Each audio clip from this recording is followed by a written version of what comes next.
Hello everyone, कैसे हैं आप सभी। उम्मीद करती हूँ बहुत अच्छे होंगे। स्वागत है आपके अपने चैनल स्टडी टाइम्स में। तो यहाँ पर मैं आपके साथ कुछ क्वेश्चंस शेयर कर रही हूँ। ठीक है, देख सकते हैं स्क्रीन पर। तो एक चीज़ मैं बता दूँ आपको अपने चैनल के बारे में। मेरे चैनल पर आपको सारे MCQs मिलेंगे, क्योंकि यहाँ पर मैं प्रैक्टिस कराऊँगी आपके सारे क्वेश्चंस की, जितने भी आपके, चाहे वो कोई भी परीक्षा रही हो, ठीक है, कोई भी सब्जेक्ट हो, चाहे वो स्टेट हो, चाहे सेंट्रल का एग्ज़ाम हो, SSC हो, चाहे रेलवे का हो।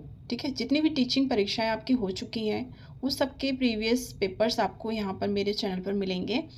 ठीक है, तो अगर आपको मेरे चैनल पर इस तरह की तैयारी चाहिए तो ज़रूर से मेरे चैनल को सब्सक्राइब कर लीजिएगा, क्योंकि मैं एकदम पूरी तैयारी के साथ अपने चैनल को स्टार्ट किया है। मैंने बहुत सोचने समझने के बाद मैंने स्टार्ट किया है, अभी स्टार्ट किया है, ज़्यादा समय नहीं हुआ है। चैनल तो ये बहुत टाइम पहले मैंने बना लिया था, लेकिन तैयार अब हुई हूँ, क्योंकि मैं बहुत तैयारी कर रही थी अपनी चीज़ों की। क्योंकि ये सब सोचने के लिए, ये सब करने के लिए आपको बहुत प्लानिंग करने की ज़रूरत होती है।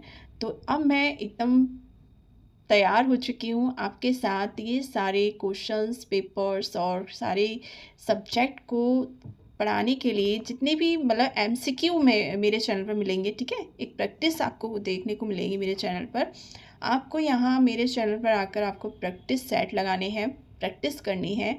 बस जो भी परीक्षाओं में पूछे गए क्वेश्चंस हैं और आने वाली परीक्षाओं में पूछे जाएंगे, वो सबसे बहुत हेल्प आपको मिलेगी। ठीक है, तो चलिए देख लेते हैं। तो मैं यहाँ पर मेरे जो सब्जेक्ट हैं, हिस्ट्री, पॉलिटी और ज्योग्राफी, ये 3 सब्जेक्ट के तो मैं चैप्टर वाइज आपको तैयारी कराऊंगी ही कराऊंगी। अगर आपके पास और कोई सब्जेक्ट है, आप मुझे कमेंट करके बता दीजिएगा कि आपको किस सब्जेक्ट के प्रीवियस क्वेश्चंस चाहिए और किस सब्जेक्ट की आपको प्रैक्टिस करनी है। ठीक है, तो एक आपको रिवाइज करना है इस चैनल पर आकर के। बहुत ईजी, बहुत ही अच्छे से क्वेश्चंस आपको मिलेंगे। उसकी टेंशन छोड़ दीजिए कि कहाँ से क्या, कौन से पेपर कहाँ से मिलेगा, कैसे। आपको इस चैनल पर मेरे सारे प्रीवियस क्वेश्चंस मिल जाएंगे, सारे मॉक टेस्ट मिल जाएंगे, सब कुछ मैं आपको तैयार कराऊंगी। बस आपको क्या काम करना है, मेरे चैनल को सब्सक्राइब कर लेना है और वीडियो को लाइक कर देना है। अच्छी लगे तो लाइक कर दीजिएगा। चलिए, अब मैं आपको ये क्वेश्चंस कराती हूँ। ठीक है, तो देख लेते हैं। सबसे पहले क्वेश्चन है, काफ़ी देर तक बातें हो गई, मैंने बता दिया मेरे चैनल पर क्या मिलेगा। ठीक है, क्या मैं करा रही हूँ तैयारी, कैसे करा रही हूँ, वो आपको इस वीडियो को देखने के बाद ही पता चलेगा। चलिए, तो पहला क्वेश्चन है, प्रांतों में द्वैत शासन की स्थापना किस अधिनियम द्वारा की गई है। तो ये की गई है ऑप्शन बी, 1919 के अधिनियम के द्वारा। ठीक है, नेक्स्ट क्वेश्चन है, फॉरवर्ड ब्लॉक के संस्थापक कौन थे। तो इसका आंसर होगा B, Subhash Chandra Bose. Next question है, महात्मा गांधी ने अपना राजनीतिक गुरु स्वीकार किया था। तो ये किया था उन्होंने गोपाल कृष्ण गोखले को। ऑप्शन डी, इसको ही घुमा के पूछ लेगा कि गोपाल कृष्ण गोखले किसके राजनीतिक गुरु थे, है ना, तो महात्मा गांधी के। ठीक है, महात्मा गांधी ने अपना राजनीतिक गुरु गोपाल कृष्ण। तो इस तरह के क्वेश्चंस बन जाते हैं और इसी में हम कंफ्यूज हो जाते हैं। ठीक है, तो चलिए नेक्स्ट क्वेश्चन है, संविधान प्रारूप समिति के अध्यक्ष BR अम्बेडकर ने किस अनुच्छेद को संविधान का हृदय एवं आत्मा कहा है। तो यहाँ पर ये कहा है ऑप्शन सी, अनुच्छेद 32 को। अब इस क्वेश्चन को देख लीजिएगा, यहाँ पे प्रारूप समिति के अध्यक्ष, ठीक है, इतना सा आप पढ़िए, प्रारूप समिति के अध्यक्ष कौन थे, कौन है, BR अम्बेडकर जी हैं। तो ऐसे भी पूछ सकता है प्रारूप समिति के अध्यक्ष कौन है, या फिर एक होता है ना मिलान करने के लिए, उसमें भी ये समितियाँ दे दी जाती हैं और उनके अध्यक्ष दे दिए जाते हैं, तो मिलान करने के लिए पूछ लेता है। तो बहुत तरीके के, बहुत टाइप्स के ये क्वेश्चंस बन जाते हैं, तो इन्हें आपको याद करना है, दिमाग में फीड करना है। ठीक है, मेन मकसद उद्देश्य हमारा यही है कि क्वेश्चन क्या है, क्वेश्चन से कितने क्वेश्चन बन सकते हैं, वो भी हमें दिमाग में फीड करते चलना है। चलिए नेक्स्ट क्वेश्चन है, हमारे देश में किसी राज्य की कार्यपालिका शक्ति का प्रधान कौन होता है। तो ये आपका आंसर होगा सी, राज्यपाल होता है। ठीक है, चलिए नेक्स्ट क्वेश्चन है। अब यहाँ पर देखिए, एक मिलान करने के लिए दे दिया गया। अब इसमें आप देखिए, पहला ही आपने क्वेश्चन एक पढ़ा था, है ना, फर्स्ट क्वेश्चन था आपका। फर्स्ट क्वेश्चन आपको पता है कौन सा था, वो प्रांतों में द्वैध शासन की स्थापना की बात हो रही थी, है ना। तो किस अधिनियम के द्वारा की गई थी, तो वो भारत सरकार अधिनियम 1919 के द्वारा की गई थी, है ना। तो पहला ही क्वेश्चन आपका इस तरीके से यहाँ पर पूछ लिया गया है। तो ये ऑप्शन ए जो है वो आपका हो जाएगा यहाँ पर, एक मिनट, ऑप्शन ए का 3 हो जाएगा, है ना। 3 हो गया। भारत सरकार अधिनियम 1919 प्रांतों में द्वैध शासन की स्थापना की गई थी, किस अधिनियम के द्वारा, तो ये 1919 के अधिनियम के द्वारा। तो यहाँ पर अब हम ऑप्शन देख लेते हैं ज़रा। तो ये थोड़ा सा मैं छोटा सा कर दे रही हूँ ताकि आपको ऑप्शन भी समझ में आए, है ना। इतना छोटा कर दिया, दिख रहा होगा, थोड़ा सा मैनेज कर लीजिए, एक मिनट। ये देखिए, अब यहाँ पर देखिए ए का 3 ऑप्शन है, 3 से मिलान कर देंगे। अब ये ऑप्शन देखिए, ए में 3 वाला ऑप्शन जो है एक ही में आ रहा है, बी वाले में।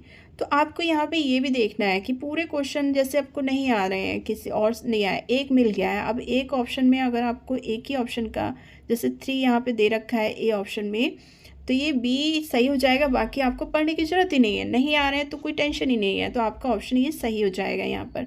तो ये भी आपको चेक कर लेना है ताकि आपका जल्दी से काम हो जाए। और दूसरी चीज़, अगर और कोई नहीं समझ में आ रहा है तो इस तरह से आपका ये राइट हो जाए, ठीक है। तो ऑप्शन बी सही हो जाएगा। तो एक बार हम इन्हें पढ़ लेते हैं। तो यहाँ पर देख लेते हैं, ये है ए का 3 और बी का 1। ये देखिए, भारत सरकार अधिनियम 1935 में प्रांतीय स्वायत्तता की स्थापना हुई थी, ठीक है, इसकी बात कही गई थी इसमें। सी देख लेते हैं, भारतीय परिषद अधिनियम 1909 में 4 की बात हो रही है, सांप्रदायिक निर्वाचन, ठीक है, इसका गठन हुआ था। अच्छा, ठीक है। डी का देख लेते हैं, भारतीय परिषद अधिनियम 1861 की बात कही गई है, तो ये है डी का 2 बचता है। तो यहाँ पर ये हो जाएगा, विभागीय प्रणाली का प्रारंभ हुआ था, ठीक है। तो ये आपके सही हो जाएंगे। चलिए नेक्स्ट क्वेश्चन है। तो इस तरीके से भी आप कर सकते हैं। तो यहाँ पर मैं थोड़ा सा इसको ब्रॉड कर दे रही हूँ। चलिए नेक्स्ट क्वेश्चन देख लेते हैं, क्वेश्चन नंबर 7। तो यहाँ पर है, कौन सुमेल नहीं है। अब यहाँ पर कौन सुमेल नहीं है, वही ना, टाइमिंग कभी कभी क्या होता है ना, ये बंद हो जाता है, तो मुझे फिर से रिकॉर्डिंग करना पड़ता है। रिकॉर्डेड वीडियो है मेरी, ये लाइव नहीं है, ठीक है, पहले ही मैं आपको बता देती हूँ। नहीं तो क्या होता है ना, कमेंट कर करके पूछते हैं कि लाइव है, रिकॉर्डेड है। तो यहाँ पर देख लेते हैं क्वेश्चन नंबर 7। तो यहाँ पर कौन सुमेलित नहीं है।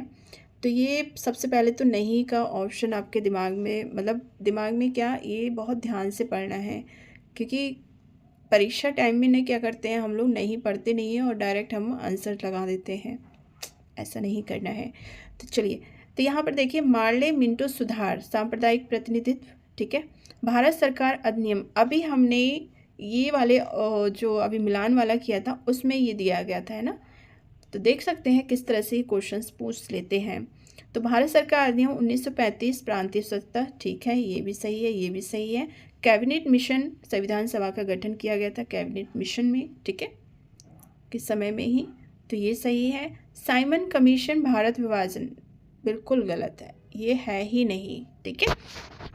चलिए नेक्स्ट क्वेश्चन है, सर्वोच्च न्यायालय को संविधान के किस अनुच्छेद समूह की बात हो रही है, न्यायिक पुनरावलोकन की शक्ति प्राप्त होती है। न्यायिक आंसर आपका हो जाएगा ऑप्शन सी, अनुच्छेद 13, 251 तथा 254 से, ठीक है।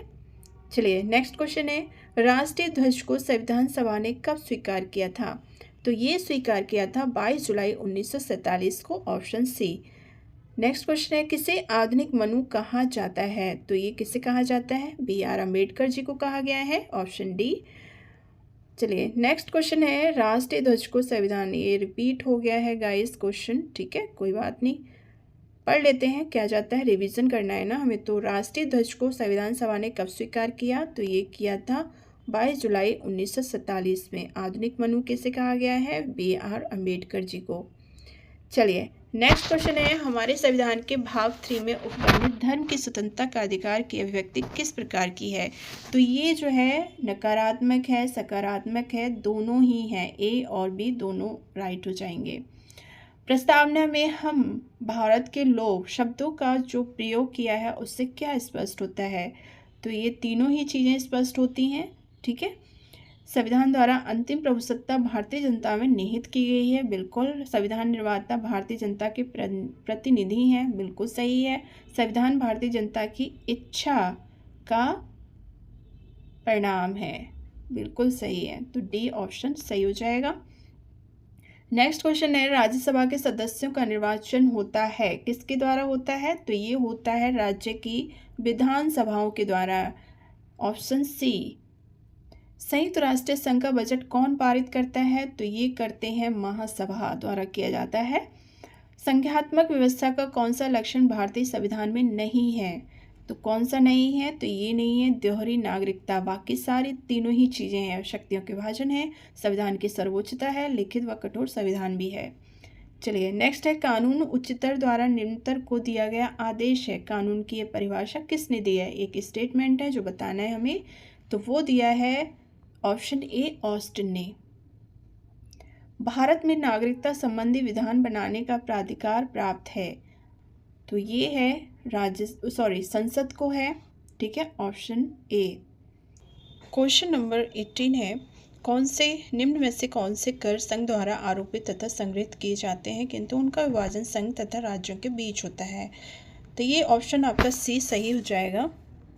ए भी दोनों। कृषि आय से भिन्न अन्य आय पर कर, दवा तथा शौक श्रृंगार संबंधी वस्तुओं के अतिरिक्त अन्य वस्तुओं पर उत्पादन शुल्क। ठीक है। चलिए नेक्स्ट क्वेश्चन है, भारतीय नागरिकों को कितने प्रकार की नागरिकता प्रदान की गई है? तो ये है इकहरी नागरिकता। ठीक है। क्वेश्चन नंबर 20, राजनीतिक न्याय की प्राप्ति के साधन हैं। तो यहाँ पर आपका ऑप्शन सी सही हो जाएगा। ए और बी दोनों सही हैं। वयस्क मताधिकार, धर्म, जाति, वर्ण, लिंग आदि के आधार पर राजनीतिक क्षेत्र। नेक्स्ट क्वेश्चन है, वर्तमान समय में प्रत्येक राज्य की लोकसभा के स्थानों का निर्धारण किस पर आधारित है? यहाँ सीट की बात की जा रही है, लोकसभा के स्थानों यानी कि किस जनगणना के आधार पर है? तो ये है ऑप्शन सी 1971 की जनगणना के आधार पर। नेक्स्ट क्वेश्चन है, संयुक्त राष्ट्र संघ का महासचिव कैसे नियुक्त किया जाता है? तो ये किया जाता है महासभा द्वारा। क्वेश्चन नंबर 23 है, दोषी राष्ट्र के विरुद्ध आर्थिक प्रतिबंध लगाने का निर्णय करने वाला संयुक्त राष्ट्र अभिकरण है। तो ये होगा आपका सही आंसर सी, अंतर्राष्ट्रीय न्यायालय। नेक्स्ट क्वेश्चन है, राज्य केवल एक ऐसा यंत्र है जिसकी सहायता से एक वर्ग दूसरे वर्ग का शोषण करता है। तो ये हो जाएगा मार्क्स। ये स्टेटमेंट किसका है? मार्क्स का। आधुनिक राजनीति विज्ञान के अनुसार राजनीति शास्त्र किसका अध्ययन करता है? तो इसका आंसर हो जाएगा शक्ति, सी। कावेरी जल विवाद का संबंध निम्न में से किन राज्यों से है? तो ये जो है ऑप्शन बी, तमिलनाडु और कर्नाटक से। राजमन्नार समिति की मुख्य सिफारिशें थी, तो क्या थी? ये सभी हो जाएंगी, उपयुक्त सभी सिफारिशें थी। ठीक है, तो ये देख लेते हैं। तो ये है, अंतर्राज्यीय परिषद की स्थापना की जानी चाहिए, संवर्धित सूची में कम से कम विषय रखे जाएं, अवशेष शक्तियाँ राज्य सरकार को दी जाएं। तो ये सभी सिफारिशें राजमन्नार की समिति में रखी गई थी। ठीक है। नेक्स्ट क्वेश्चन है, भारतीयों को वर्ष 1947 में सार्वभौम सत्ता सौंपने की योजना किस नाम से जानी जाती है? तो ये जानी जाती है माउंटबेटन योजना के नाम से। ठीक है। आर्थिक न्याय में निम्न में से कौन सी बातें निहित हैं? तो सभी व्यक्तियों के लिए उनकी क्षमता और योग्यता के अनुसार रोजगार के बदले में भरण पोषण के लिए पर्याप्त वेतन, गंभीर आर्थिक विषमताओं का अंत। तो ये सभी हो जाएंगी, उपयुक्त में से सभी, ऑप्शन डी। नेक्स्ट है, सामाजिक संविदा सिद्धांत के अनुसार राज्य एक मानवकृत संस्था है। बिल्कुल। तो यहाँ पर मैं 30 क्वेश्चन आपके साथ शेयर कर रही हूँ, बाकी मैं फिर करती हूँ। ठीक है। वीडियो अच्छी लगी तो ज़रूर से लाइक और शेयर और चैनल को सब्सक्राइब जरूर कर लीजिएगा। अपना ध्यान रखें, ख्याल रखें। फिर मिलती हूँ नेक्स्ट वीडियो के साथ में।